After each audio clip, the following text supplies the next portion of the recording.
Welcome to the Playground Project with me, your host, Tanya Pomerantz. I'm so glad you're here with me today, and I'm excited to welcome my mystery guest. Before we do that, I want to invite you to follow me on Instagram at PuddleJumpCoaching001, and I would like to give a special shout out to a wonderful woman, Loretta O'Cheen at Sassy Greeting Cards. She's an entrepreneur and invites you to connect, commiserate, and laugh with your girlfriends with her sassy greeting cards for life's not-so-regular occasions. And you can find her on Instagram at Sassy Greeting Cards.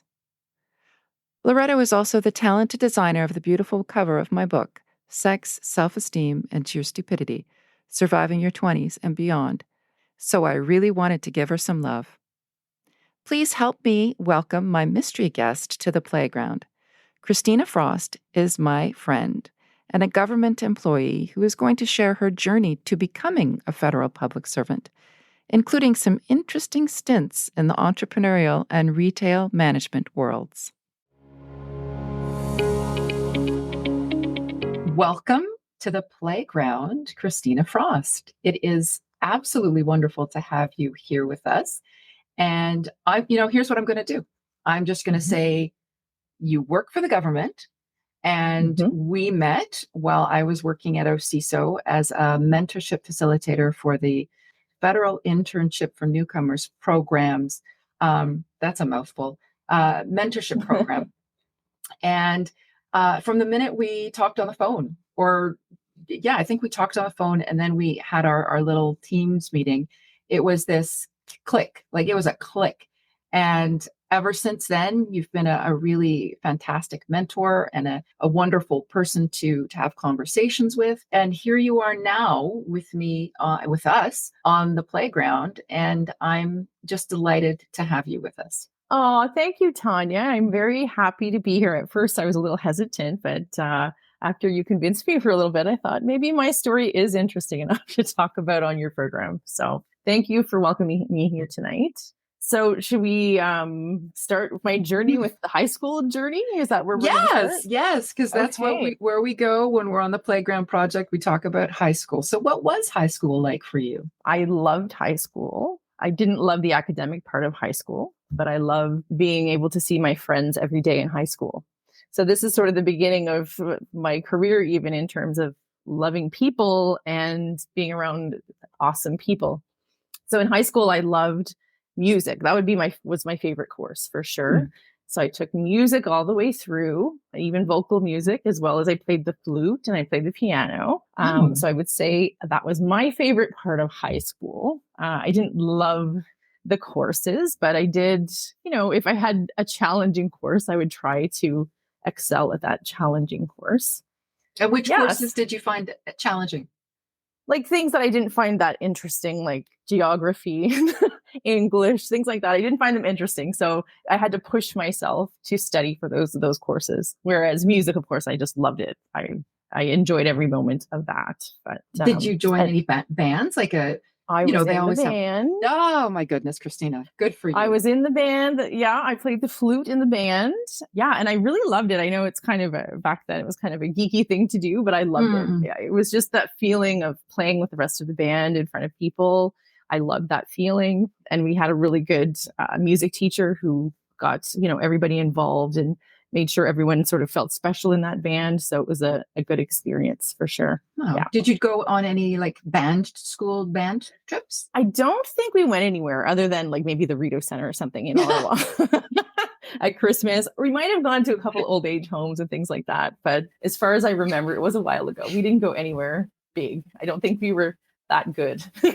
Well, that's fair. The Rito Center and old age homes was probably really special for people. So yes, it was. It totally was. Yeah, it was good. But okay, so music you did well in. Yeah. What else did you really have an aptitude for? Well, I had a part-time job during school, and I really loved the industry I was in. I was working at St. Hubert restaurant as the takeout girl at the time. And I kind of liked the restaurant business. So that was sort of something that I enjoyed as well in high school. I just enjoyed the everyday going to high school being with people, that kind of experience. So when I was thinking about what I wanted to do with my life, I had my OAC. So back then you had to get your OACs, your grade 13, and I had all my OACs. I had more credits than I even needed. So, and I thought, I don't think I can handle going to university and being in those types of classes. I didn't know if I would love it enough to continue doing the courses like that. I didn't know if that was for me. So I decided to go to college. I decided college was probably the place for me to go. And what was I going to take? I didn't really know what I wanted to do. So I thought I'll take business administration. So I remember having this conversation with my parents. So I know on some of your other podcasts I'd listened to, and you had the question about, did you do something to try to please your parents? Well, this did not please my father that I decided to go to college. He had said, and it wasn't anything against college. I think he just had the mentality of, my daughter should go to university, because that's, he was the first one in his family to go to university. So his kids should also be going to university. So there was a little bit of a conflict there. And I just said to him that this is a direction I'd like to go. And I think my mother did some convincing with him. And I decided that I was going to go to college. I did end up going into business administration, which I thought, it's a general course. It can bring you anywhere you want to go if that's kind of the direction I wanted to go in. And I thought maybe I'd like to go into business or have my own business at some point. Yeah. So I took a year of business administration. And I remember the second year in, I think it was the first week of classes. And I was sitting in the class and I'm like, everyone seems to really love this course and they're very interested. I'm just not that interested. So then came another difficult conversation with my parents where I had to tell them, I remember talking was more difficult with my father because, I made this decision he didn't like in the first place. Now I'm like, I don't really like this course. I think I want to do something else, and at this point we'd already paid the money. So if you get out quick enough, you can get your money back. So I said, I'd rather just pull out of the course now. And I think I want to go into hotel and restaurant management. That's the course I would like to take. So at that point, it was too late in the year for me to go into that. So I had to start the next winter season. So at that point, I dropped out. I had that little time off and I just sort of worked part-time until the course started. And then I went into hotel restaurant management. And where were you working part-time? So at that time I was working at a little gift shop, kind of like a card store. I think it was at Bayshore Shopping Center at the time. So I enjoyed that job on the side. Of course, they were giving me a number of hours, like 35 hours a week part-time. So it was pretty good gig for me as a young person. Yeah. So I was making money and going to school at that point. Okay. And then I enjoyed hotel restaurant management. I enjoyed, working in the kitchen. I always loved to cook. I always loved cooking. I guess I liked more artsy things, cooking and music and decorating, which you'll see later on as we discuss how I got into that. Yeah. So I enjoyed hotel restaurant management, and some of the, the chefs, the teachers are chefs. They actually had restaurants and then they just did this sort of on the side. And I, at the time formed some friendships with them, and, they'd say, do you want to come and help us get some extra, time in the kitchen just to help? And I would do that. And then at the end of the course, I did really well. And I thought, maybe I'm going to get it. I want to start my own business doing catering. I always loved cooking. And I thought catering, it's kind of sales and catering, and this is what I'm going to do. And some of the teachers had set up interviews for me at some hotels and things like that. So I did do those interviews, but of course I didn't have my French. I just couldn't speak fluently in French. So that sort of held me back a little bit. And then once I finished school, I'm like, I didn't know what I was going to do. I had no idea at that point. I was kind of stuck, which I think a lot of people are when they just get out of school. Like, what do I do? I think all of my friends were in the same boat. We all finished school and we're like, I don't know, what do we do now? Sorry, were you in college? Oh, like all of your friends in college, or were you scattered throughout university and colleges, or what were they? What was everybody up to? Both. I would say both. Yeah. Some stayed in Ottawa, went to Carleton or Ottawa, and then some people went away to university. So there's sort of a mix of everything, of both. But usually in college, when you're done, you kind of have a better idea of where you want to go. But I didn't know what to do at that point. I'd actually lost my part-time job right at the end of college because the store I was working at closed. So I didn't even have that. So it was like, okay, nothing. I have nothing. I think it was only a month till I found another part-time job because I just needed something. I was still living with my parents. So I didn't have to rush to get out of the house, but I'm done school. I need a job. So I got a part-time job, and this is where it all started. I got a part-time job at a paint and wallpaper store. So Oh, just okay. selling paint and wallpaper. So back then, this is a number of years ago, they used to have these stores everywhere. Like now they have Home Depot and Lowe's and places like that. So they didn't have as many of these, like they have now Benjamin Moore, those smaller stores. And this was sort of a thing back then where they had wallpaper and you sold blinds and you sold carpet and you sold paint and all this kind of stuff. So I got a part-time job at this store. And as I was, trying to find which direction I want to go in, they gave me a few more hours. And then that store that I was working in, I mean, this was only maybe 4 months. That store was closing. And I'm like, what is this bad situation where all the stores I'm working at are closing? I'm probably just like jinxing these stores. I don't know. Nobody should hire me after that. No. I can understand why you would feel that way, though. I did feel that way because even the St. Pierre that I worked at also closed. Oh, for so heaven's sake. Okay, three places I've worked have closed now. But it was sort of a blessing in disguise. They had another store at another location and they wanted to hire me full time. So I'm like, okay, you know what? I have nothing else going on right now. Why don't I take this job? Why not? A full-time job. At least it's money coming in for now, and then I can figure out what I want to do. So I took the job full time and it was at another location. And I think, I got to be pretty friendly with all of the stores. Like it was a company that had some, it was like a corporation, but they had other people that owned the stores privately. But this, we had a group of people that were friends, and I was friends with some of the managers around the city and stuff like that. And I remember, I think it was about, I don't even know if it was a year in working full time, not even, where the regional manager came to town and he took me out for lunch and we sat in the restaurant. And this is literally what he said, which would be shocking today to anyone. He looked at me and he said, "You look good. Would you like to manage the store we're taking over, this franchise store we're taking over?" And I'm like, he actually literally said, "You look good." That's how I got the job. I'm just like, "You look good." Like how that would never happen today. It's just like so random. He's like, do you want to manage this new store that we're taking over? And I said, of course. I'm like, in my head, of course. I'm like, yes. I'm like, yes, I'll take it over. I'll take over the store. So it was a franchisee. How old were you? I was 23. Yeah, 23. Old. And a man says to you, "You look good."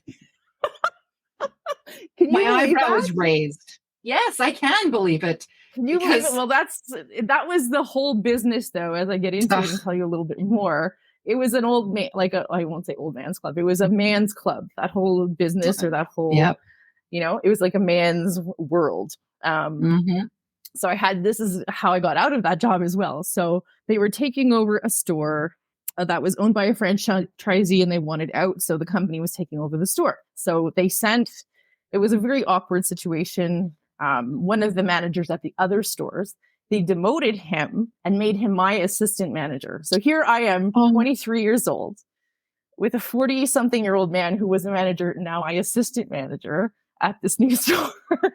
And I'd never been a manager before. And the former franchisee's kids were working in the store as well. So it was a very awkward situation, but a good challenge, of course. So I'm shaking my head, but I do appreciate the fact that you're looking at it as a good challenge. That's it definitely was a good challenge. And it was that kind of business was a sort of a man's world, or that company, or, you had contractors coming in that wanted to talk to you about prices and, getting what they need for these big jobs and stuff like that. So it really was a good challenge, I would say. I had this ginormous office and I'm like, okay, this is kind of fancy for a 23-year-old girl. I had this huge office, biggest office I've ever had. And I was managing this store with most of the people were quite a bit older than me. So it was interesting. So some of my experience there was contractors didn't want to speak to a woman. They'd come in and they'd look at me, even though I was the manager. "We'd like to speak to a man, please." I'd get that a lot. I don't know if you've ever experienced flat out. That. Did they would say that? Yep. And so some of the employees, I had a few younger guys and, they go ask them the question of what they wanted to ask. And then the younger guy would come over to me to ask me the answer and then bring it back. So for goodness sake. I dealt with this a number of times working in that business. It was, it was good for me though. It made me stronger. That which doesn't kill us does make us stronger, as they say. It definitely does. So that was part of the job. And then this company was opening a new concept store out in Canada in the Centrum Mall. So back then the Centrum Mall was nothing. There was barely anything there. They were opening this new concept store and they said, we're going to close your store and we're going to make you the manager of this new concept store, which I was kind of excited about. It was more about decorating and, wallpaper and paint rather than contractors, more dealing with the pretty stuff that I liked. Yep.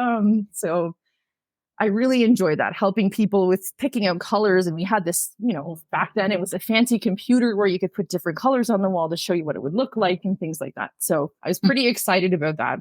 So I managed that store for a while, was successful. And then how I got out of the business, that particular business was myself and another female manager at another store in the city. We found out that they brought in this new male manager who was only, let's say 23, 24 years old, and they were paying him significantly more than they were paying us.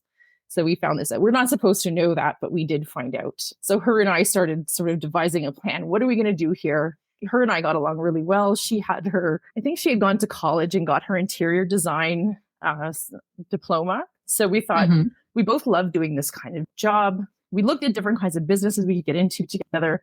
And we both decided, let's quit this job, both of us at the same time, and let's start our own business doing interior decorating. So that's what we did. We both went at the same time to the regional manager. We said, we are out. We appreciate the opportunity. We're going to start our own business. And that's what we did. So this was the start of our interior decorating business, which was exciting. Kristina, yeah. This is so cool. Isn't this? Yeah, I've taken a long road in my career. So this was very cool. So we had lots of connections. Like I had so many people that you would come into my store and say, I wish I could take you home with me.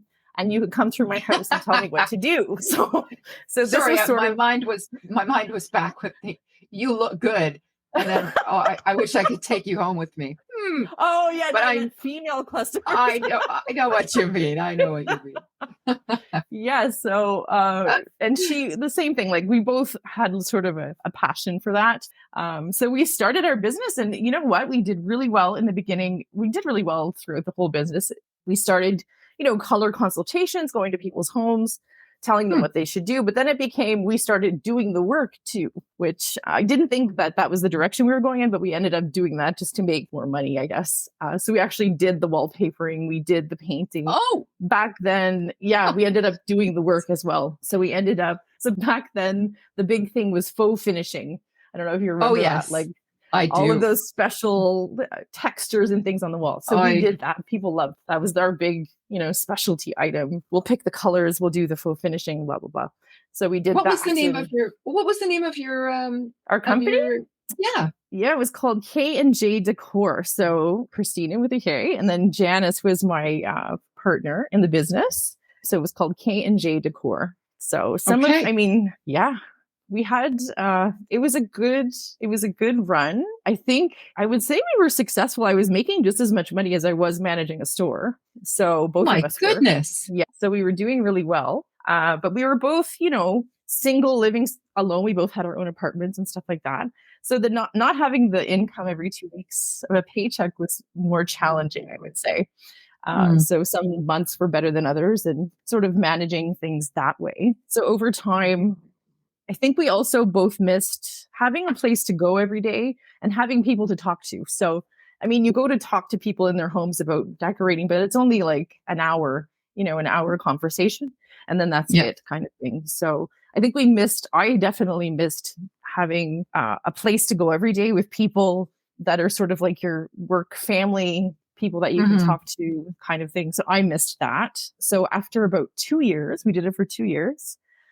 We decided that we would start looking for other jobs for ourselves, just because we didn't know if we can continue this. There would be times where people would back out, a week and a half before and say, I think we changed our minds, and we booked them in for, a week's work or whatever. And we were just having challenges with that. Then this is where my career changed again. Well, still retail management, but this is where I started looking for a job.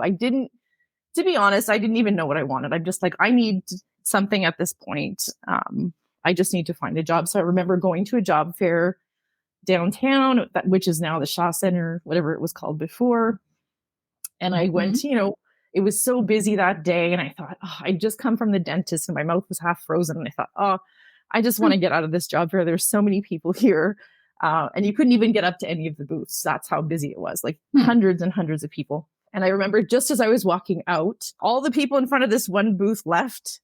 And there were these two men standing there. And I'm like, I'm just going to go talk to these gentlemen at this booth. It was for a shoe store, like a big the shoe company, actually. It was the shoe company. Oh, the shoe company. Okay. The shoe company. And I just chatted with them for a few minutes. I didn't feel so great. I had, half a frozen mouth. And I'm like, I don't really feel like being here. But I had a little chat with them. I gave them my resume. And then the next day I got a phone call from them to do an interview. And I interviewed for the management position. That's what they were looking for. And I got the job. So that's how I got into that specific position. So that was also, I really enjoyed that job when I first started, I would say. It was, there were bigger stores. And I don't know if my first store, I don't know how many employees I had, maybe 13 employees or something like that. So it was a challenge. They really expected a lot from you at the time. From that company. I know it's changed hands now since then, but they expected a lot from the management. So I worked there for 6 years in 4 different stores, in 4 different stores. Yeah. So I was at one store, and then I think after about a year and a half, they moved me to another store. And then, then it became, now I was more of a season manager. So when there was a problem store and the manager left, it's like, oh, here, have fun. We'll put you in this store to clean it up. And then I got to clean up that store. Then I went to another store and cleaned that one up. Just as you sort of got comfortable and all your staff were trained and everything was going smoothly, it'd be like, okay, we're going to move you now to another store. You were like the fixer. The fixer, me and another manager who's actually a really good friend of mine. She was also a fixer. So the two of us, they would sort of move us around from store to store. Yeah, which was interesting. But I will say, out of all the jobs I've had in my life, that retail job was the most challenging job I hope to ever have. Why? People really don't I don't know if they haven't worked in that kind of a job before, realize the amount of work that goes into that kind, or the stress of those types of jobs. Yeah. It's a lot of work. They expect you to manage all of these staff, and then you have to manage the hours, and you have to manage the inventory, and you have to manage, are they saying the right things to the customers and selling things properly and things like that. So it was quite a challenging job. I did love it though. I loved like the merchandising, and I loved the staff, and I loved the coaching and the training the staff kind of thing. And then they also gave me another position as the training coordinator for our district. Okay. So I would do, when we got a bunch of new full-time employees, I would do a 2-day training course, which teaching people how to sell and all about shoes and all this kind of stuff. So I enjoyed doing that part of it too, which was kind of fun.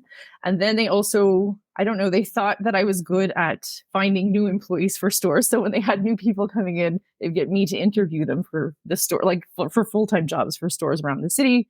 Or I'd go to the job fairs and help them pick, the district manager pick whoever we're going to hire for the new stores. So that was sort of some HRE. Additional work. So sort of HRE, they thought I was a good judge of character of people.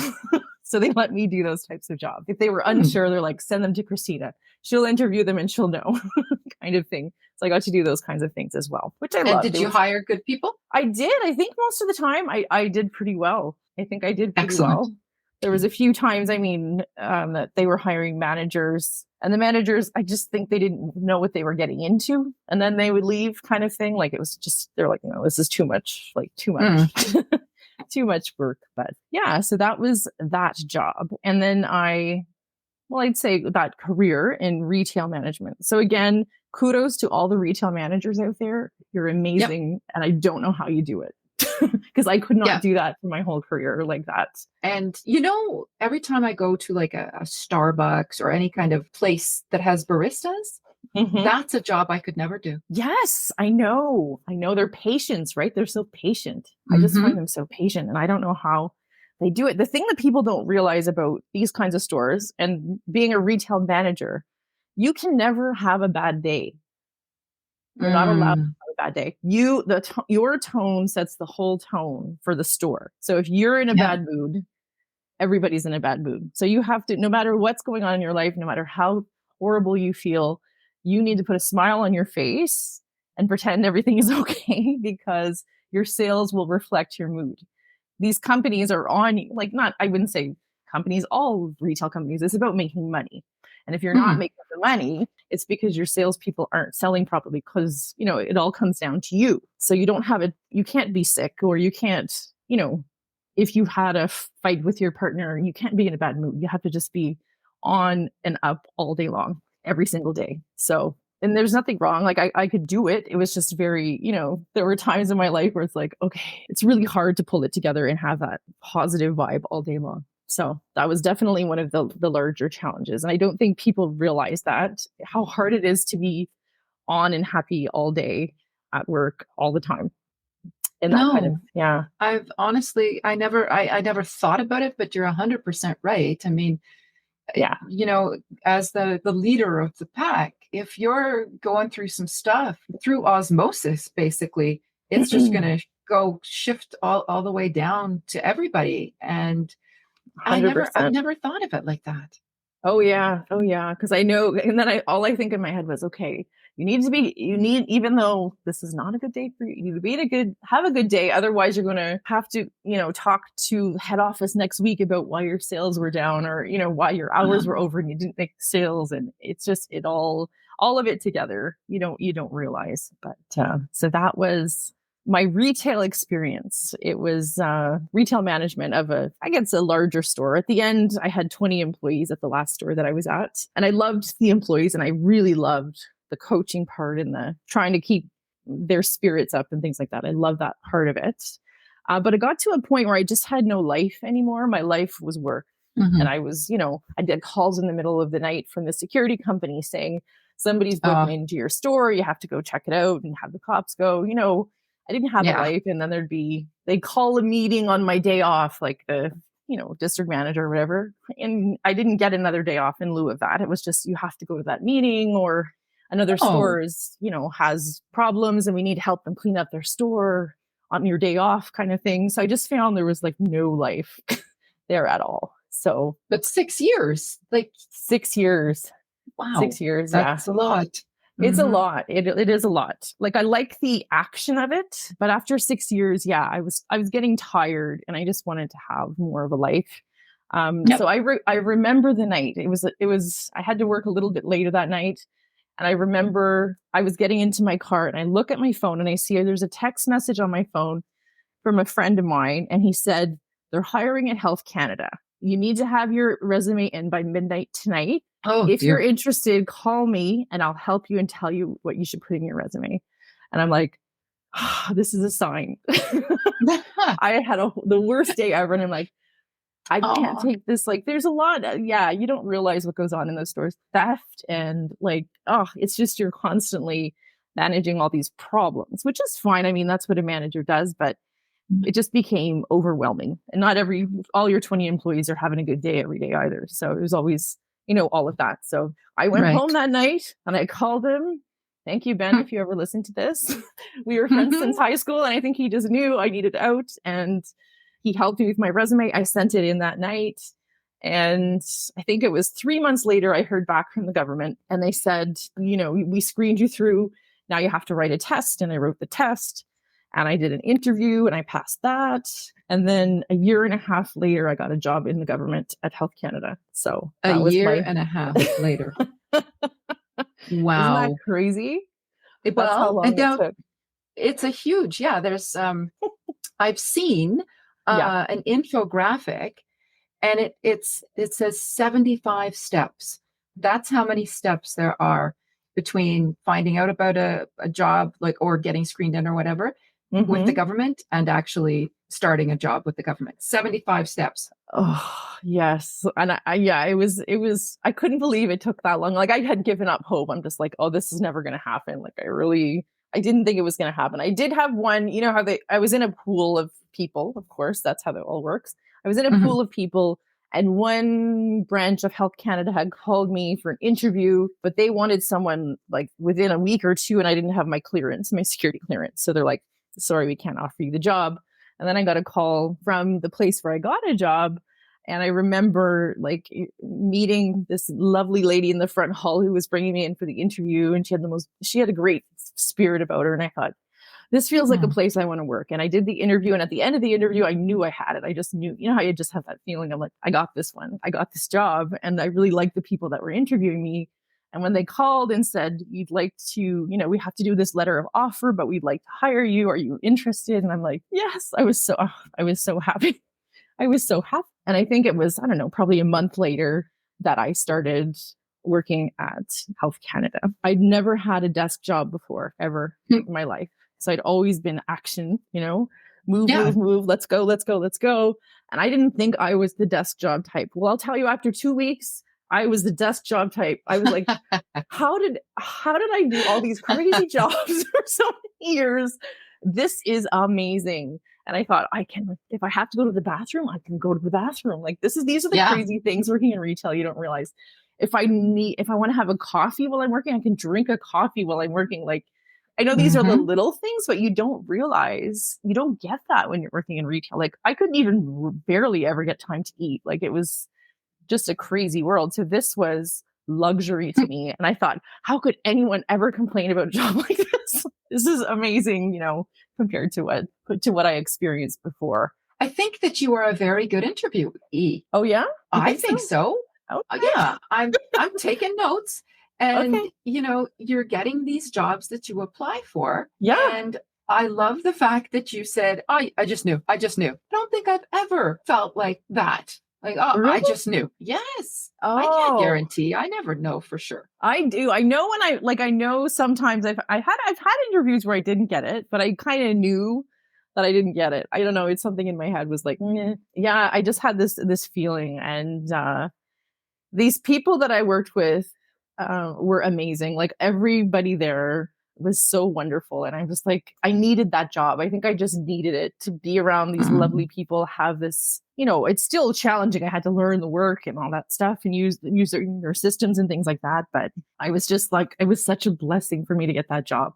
It just took like this huge weight of stress off my shoulder. And I'm like, this is amazing. Anyway. And these ladies that I started working with, they took me under their wing, you know, they're like, oh, you know, I wasn't that young, but I was, you know, 34, I think, when I started, something like that. So they took me under their wing and they took care of me and just, you know, showed me everything about the government and all that kind of stuff. Because, you know, there's a lot to learn. It's very different than anywhere else. So they were teaching me all these things and how, you know, I should put in this job search so I always get job postings just for the future if I ever want to, you know, figure out what I want to, if I want to change my job and things like that. So they taught me and brought me along the way, which was really nice in the beginning to have people like that to work with. It was a lovely, lovely experience. And was it a form of contract or like a casual or? No, I got an indeterminate right off. Who gets that? Nobody gets that. Nobody gets that. Oh my gosh. I know. How lucky was I? Nobody gets that. So I was so lucky. I don't know if I would have taken it if it was a contract. I think that would have been too a little risky for me at that point, you know, because I was probably I was making the same in my entry-level government job as I was as a manager managing a store, which was a lot more stress. I needed that amount of money to live off of. So for me, it's like, I don't know if I would have taken a contract. I was lucky I got an indeterminate position. I know. Somebody was watching over me. And no French. It was an entry-level position. So in a lot of cases, you are a unicorn. I am a very blessed human. I'm just telling you that right now. So that was my job at Health Canada. And since then, I mean, that was more than 14 years ago now. Like we went through that whole DRAP process, which sucked, which was the government did those cuts, which DRAP was, what was it called? The Deficit Reduction Action Plan. So we had to fight for our jobs. They were cutting in the area where we were. I remember 75 of us standing in a room with the DG and we're all like, oh, we're fine. We're going to be fine. It wouldn't be all of us. And then all of a sudden they're like, all of you need to fight for your job. You know, so we all had to compete against our colleagues, which was a little bit challenging. And some of those lovely ladies that took care of me didn't even get a chance to. They just lost their jobs, which was pretty horrible. So that wasn't too far into my government job. So I was a little concerned there, thinking, oh, I'm going to have to go back to retail. What's going to happen here? That kind of, I was lucky enough to pass and go through and be able to keep my job. But at that point, there weren't a lot of jobs in the government to move around to. So you're pretty happy to stay where you were for a while, because there were lists of people that were on the priority list. People that lost their jobs were on a priority list. So, I knew I'm staying here for a while now, probably a couple more years doing the same kinds of jobs, because there's really nowhere to go right now in the government. So I stayed there for 9 years at Health Canada, but I didn't do the same job for 9 years. I did some different jobs along the way, and I did move up. By the end, I had moved up to another job by getting into, applying for pools and things like that. So I did end up moving up, but I got a lot of experience in information management. That's what I was working in, is information management. And I took all kinds of courses, and just the 9 years of learning about information management. So that was sort of my expertise then in the government, was information management. And I remember I got to a point where I'm like, I can't go anywhere else here at Health Canada. Like, this is it. There's nowhere else to go for me in terms of like the level of job or new challenges or things like that. So I started to look for other jobs in the government. And that's where my friend, a good friend of mine, we'd worked together 9 years. I called him my work husband, who sat beside me for 9 years, told me his wife had sent him this posting. He's not interested. I should apply for it because it's information management at IRCC.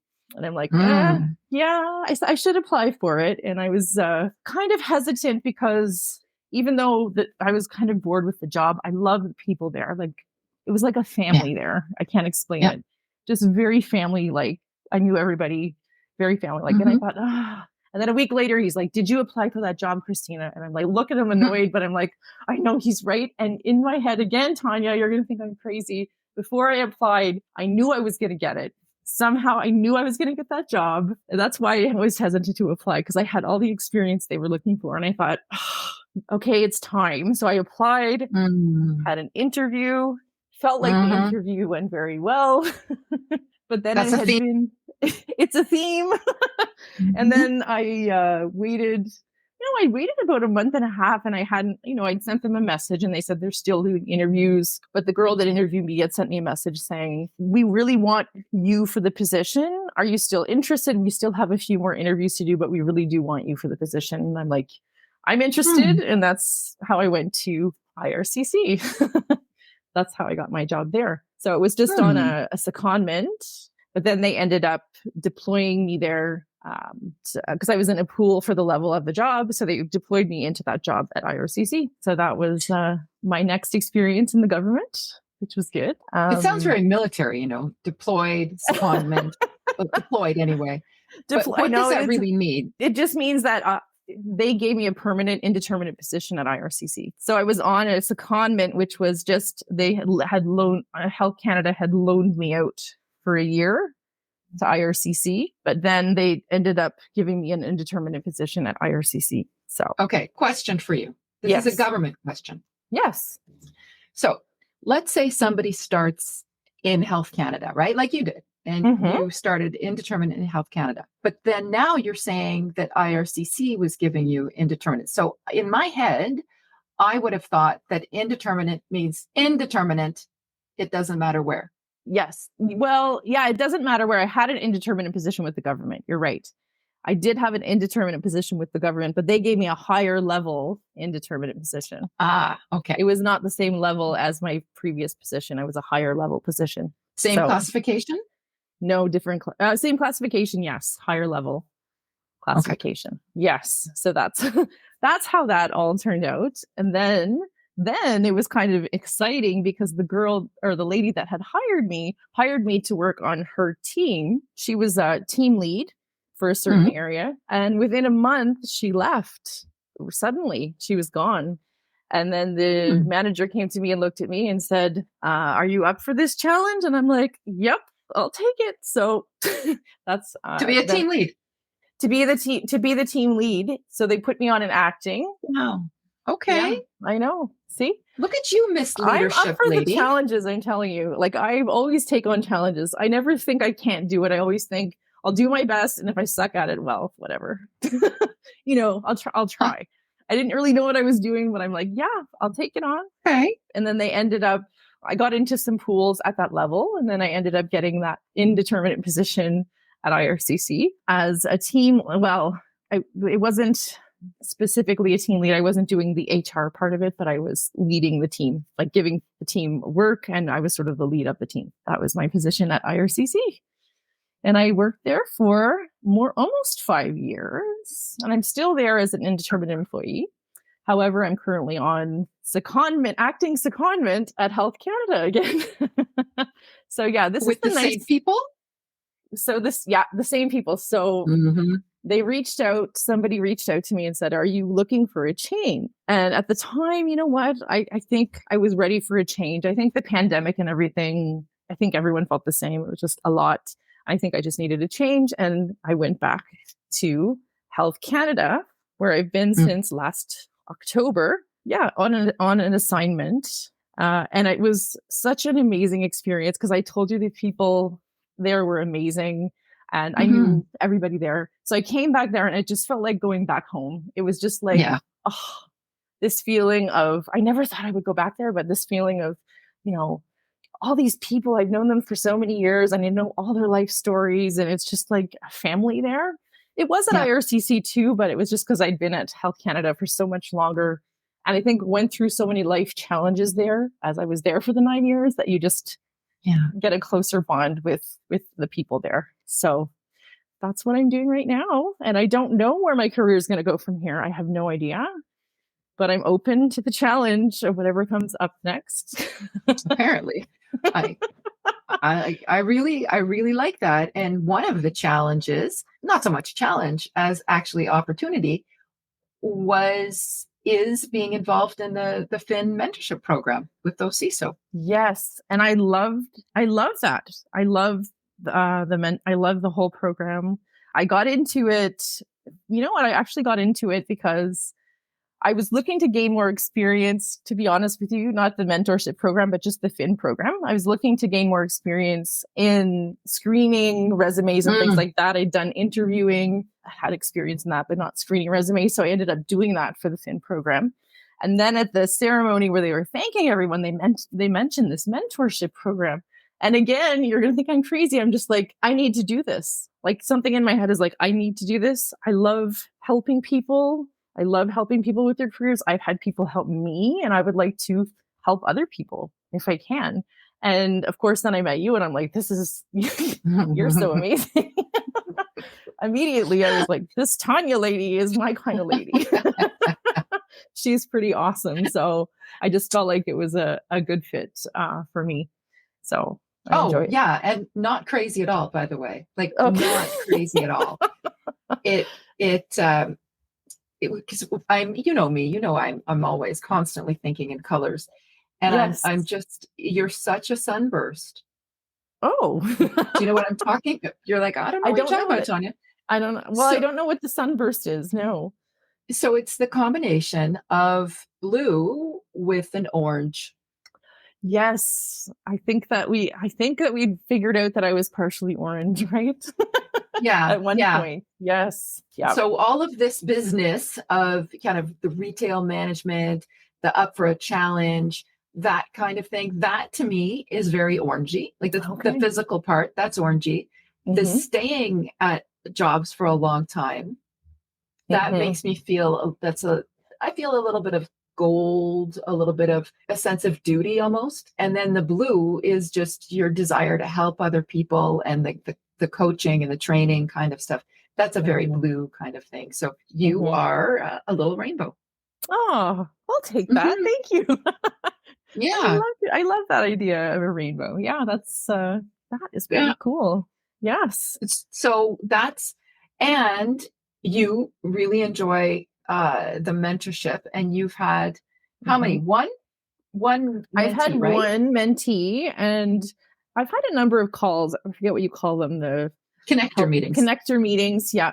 I've done a number of those connector meetings, and you asked me to be, what I don't know what the term is, a helper for someone else who is becoming a mentor. A buddy. That's right. Yes. The buddy. Yeah. I do. I love that. I love helping people. because I feel like I have applied for a lot of competitions over the years in the government, and I just feel like I know what they're looking for at this point. And if I can help anyone in any way, I would love to do that. So I hope at some point to be connected with another mentee at some point. But you will. I'm sure you will.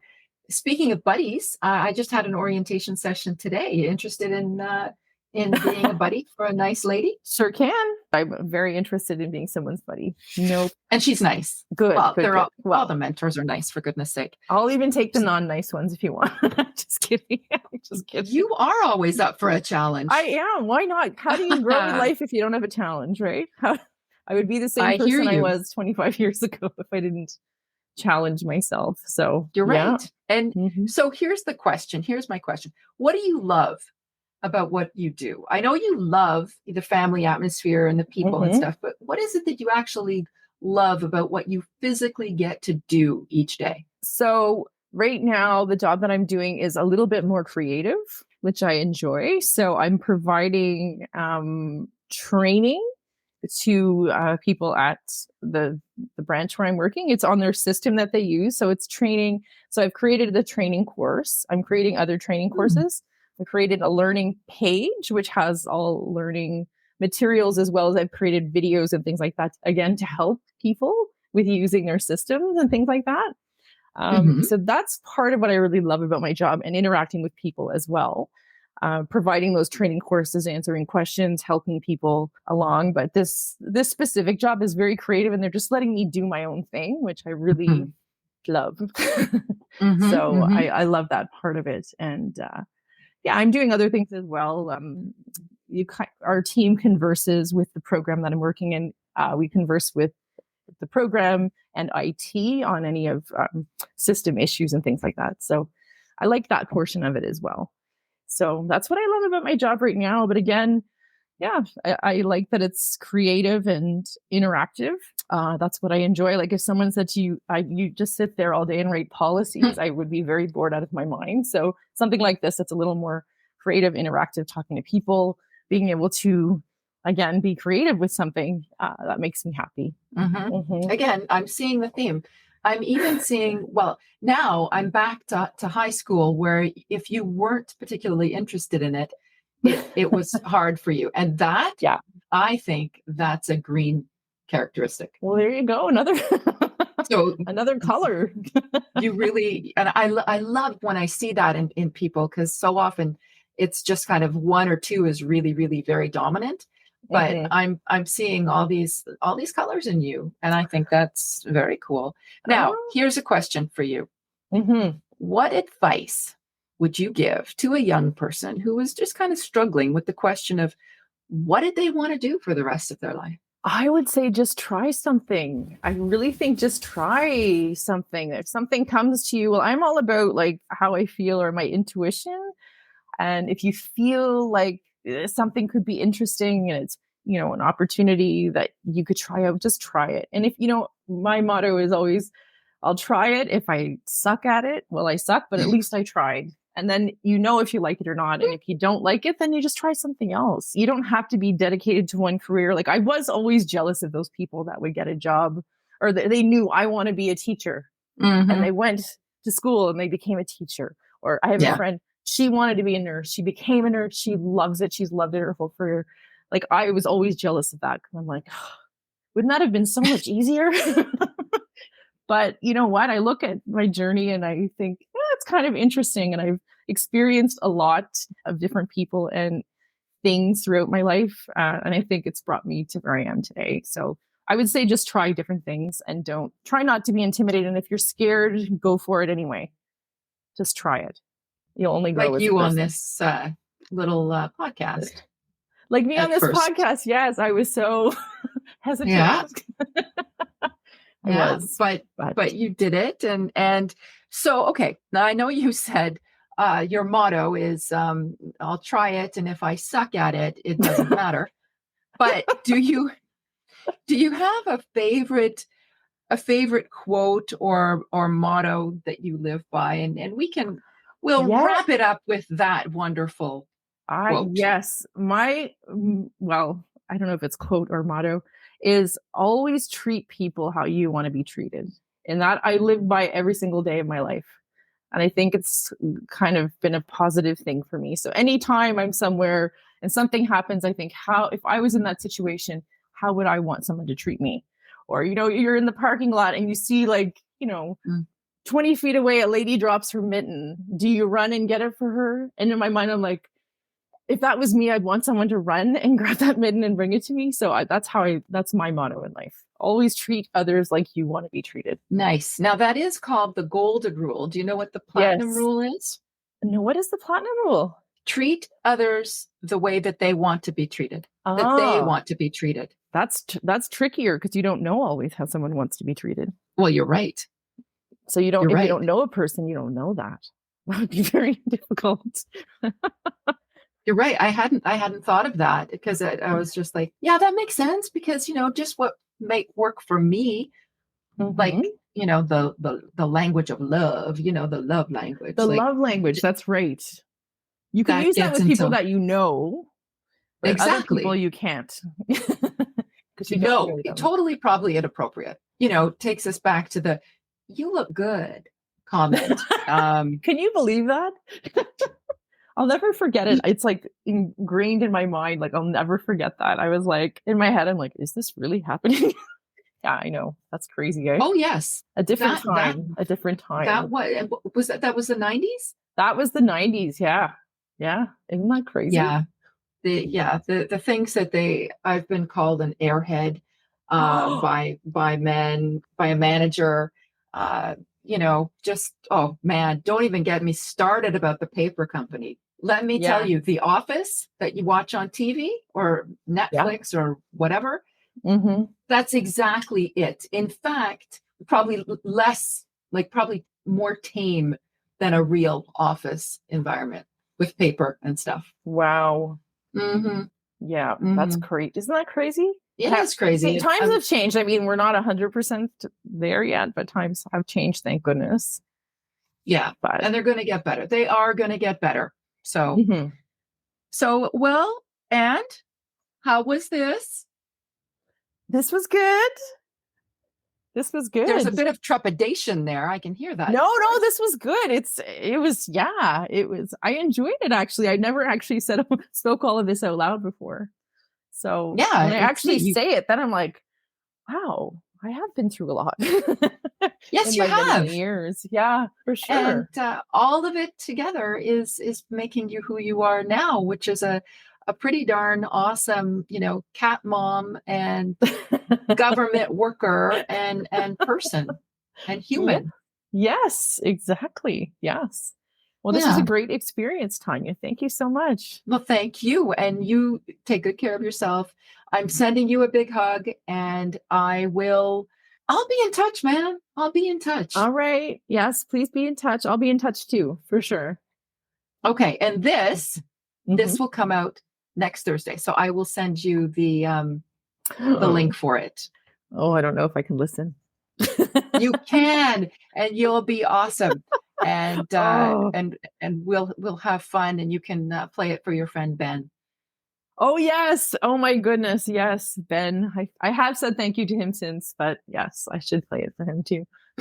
Well, All right, Madame. You say hi to Sir Henry, and oh, I will. Thank you so much. Yes, he's been a little cuddle bug today, so yes, I will say hi for him. Oh, sweetheart! And you give him a little kiss there. I will on his big black head. Thank you so much. This was really fun.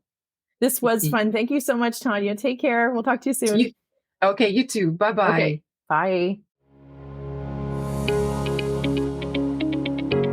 Thank you so much, Kristina, for hanging out with us on the playground. I really enjoyed learning about your career journey and hearing how you've created a life filled with more balance, many wonderful people, and hopefully a lot less stress. You shared with us the words you live by. Treat others like you would like to be treated. And you have shown us that if a job is challenging, well, you're up for the challenge. We talked about the mentorship program and the fact that you appreciate many people helping you out throughout your career journey, with a special shout out to Ben. So you want to do the same for others. Thank you so much. And thank you, dear listener, for spending time on the playground with us today. I'm so excited about next week's mystery guess. Until then, please do follow me on Instagram at puddlejumpcoaching001, and let's meet again next week when we will jump into the future together.